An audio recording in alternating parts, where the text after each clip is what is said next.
All right, good afternoon, everybody. I am so sorry that we are having trouble with our K-12 content. I am not sure why it's not working. Hopefully it will be up soon, but I wanted to go ahead and record so you guys could get the opportunity to get some extra points back on your English 10 Interim 2. Alright, this session is going to be recorded for learning purposes.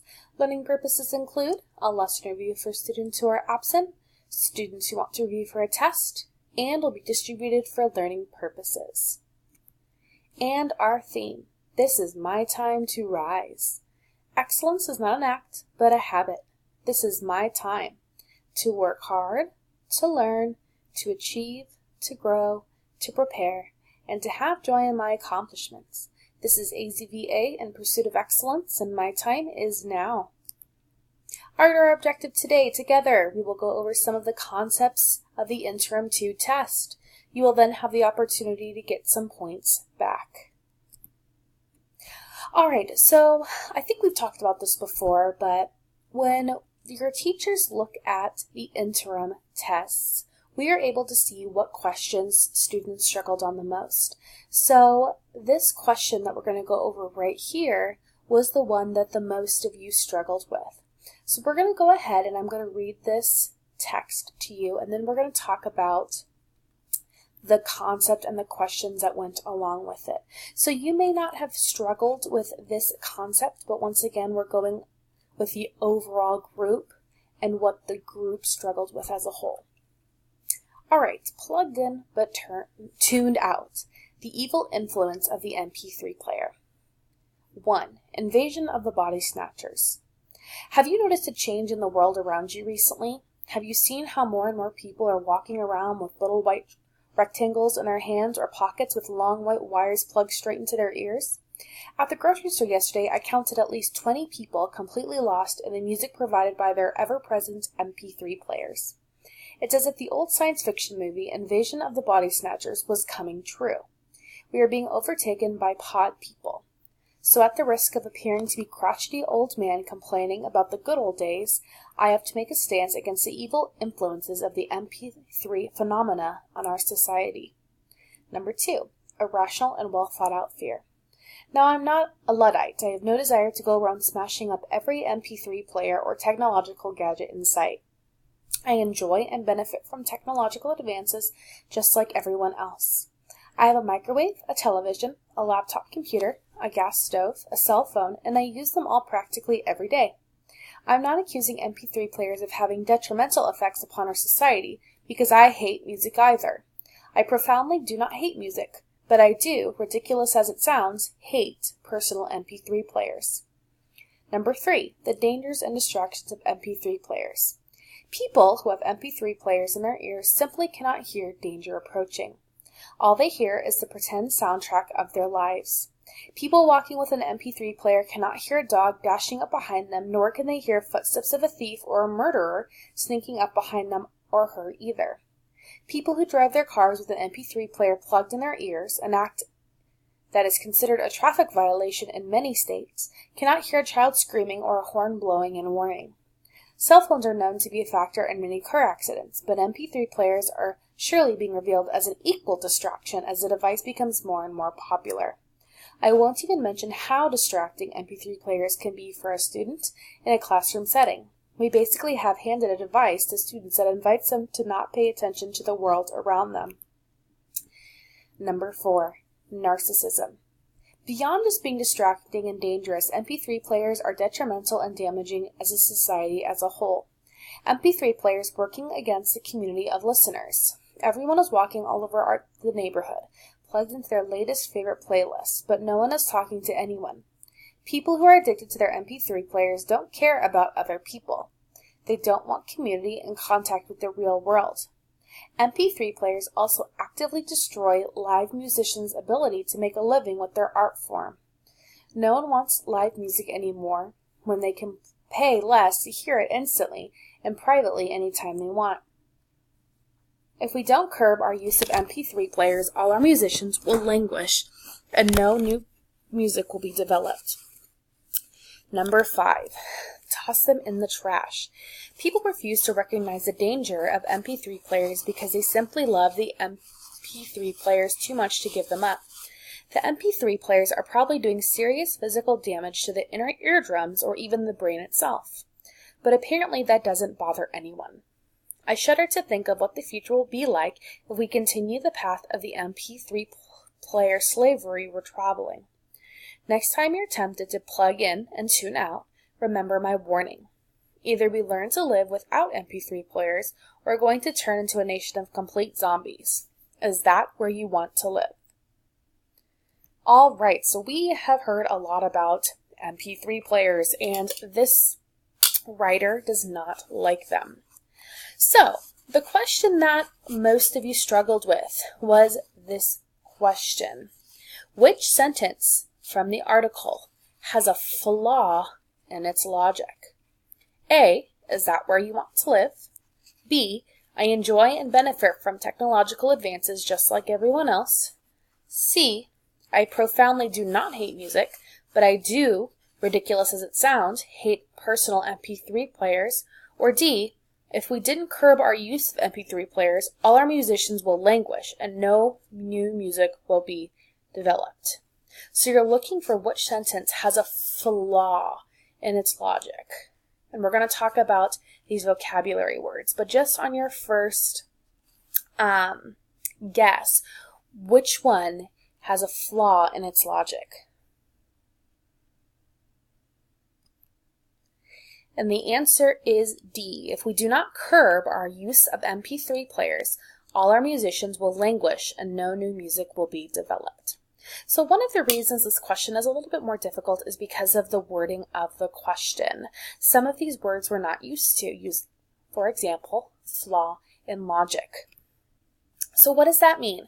A flaw is a problem. Other synonyms are a crack, it's defective, a feature that mars the perfection of something. Logic is using reasoning or argumentation. So what makes sense? So, looking at this answer, does it make sense, or is this person being dramatic? Does it have facts to support their claim? Are there any facts to support that if MP3 players are not destroyed, musicians will not make new music? There isn't, right? They're not giving us any specific evidence, a statistic, or anything to support that very strong claim. Because what it's saying is that if you do not stop the use of MP3 players, musicians will not make music. Sorry about that. My computer just freaked out for a second.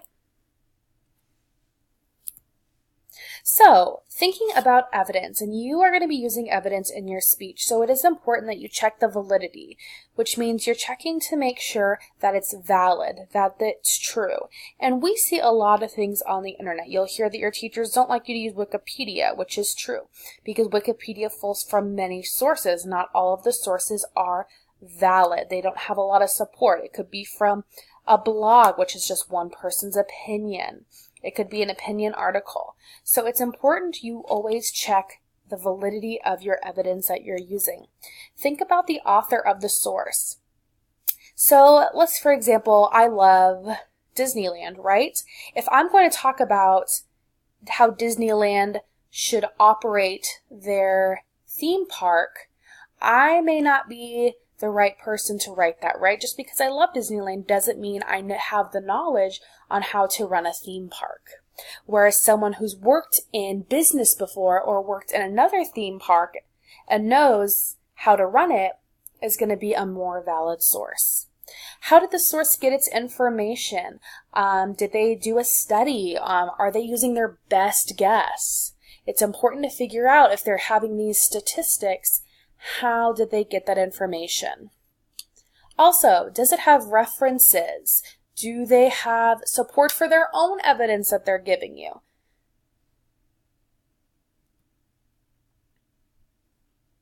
Once again, checking your source. Check the source of the evidence.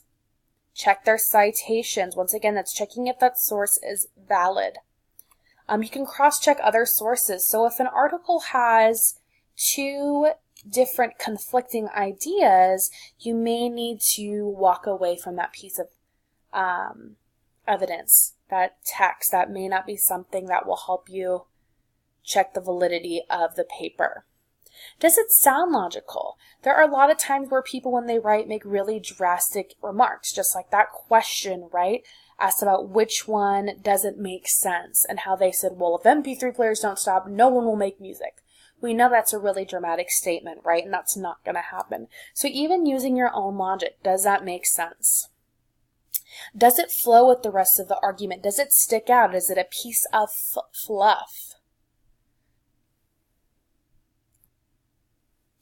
Logical fallacies, and this is something you're going to see in the content as well. A fallacy is a common error in reasoning that will undermine the logic of your argument. They can either be illegitimate arguments or irrelevant points, and are often identified because they lack evidence that supports their claim. So think about fluff. That's what I love to call it. It's extra information that has nothing to do with your paper.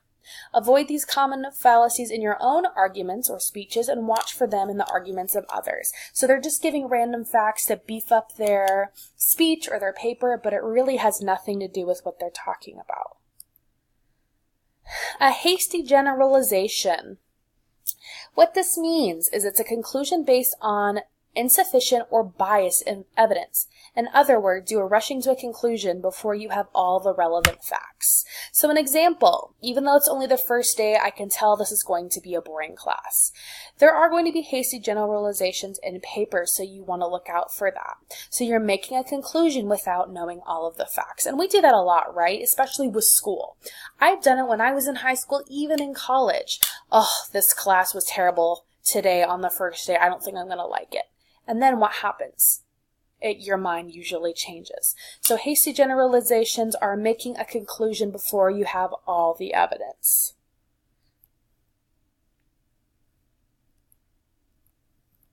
All right, so obviously we couldn't do that assignment because we have to do a recording. So, very short class. I am going to be posting this survey. You obviously can't click it on here, in an email and on the announcement. So the survey to get your extra points for the interim will be there. It is the end of Success Week. I am also going to be adding some directions in the email and the announcement. Since you can't see me in tutoring today, you're obviously going to have to do something different. So I will post that information as well. Tomorrow, your teachers are going to professional development, so you may not hear back from any of us tomorrow. You may. Some teachers may be able to do that. Some may not. So don't worry, we will all be back Monday. Work on your 512 assignment. I have had quite a few of you turn them in, and I'll be honest with you, most of you who've turned it in either failed it or have a D because you are not following directions. So it's not due until after Thanksgiving. You don't have to turn it in until after Thanksgiving, but it is important to start it. You'll only have school on Monday and Tuesday next week, which is exciting. So try and get your work done so you can have a long, happy Thanksgiving break, and make sure you work through Unit 5. All right, guys, I hope you have a wonderful rest of your Thursday, and I will talk to you on Monday. Please make sure to check your email and announcements. Thank you. Bye-bye.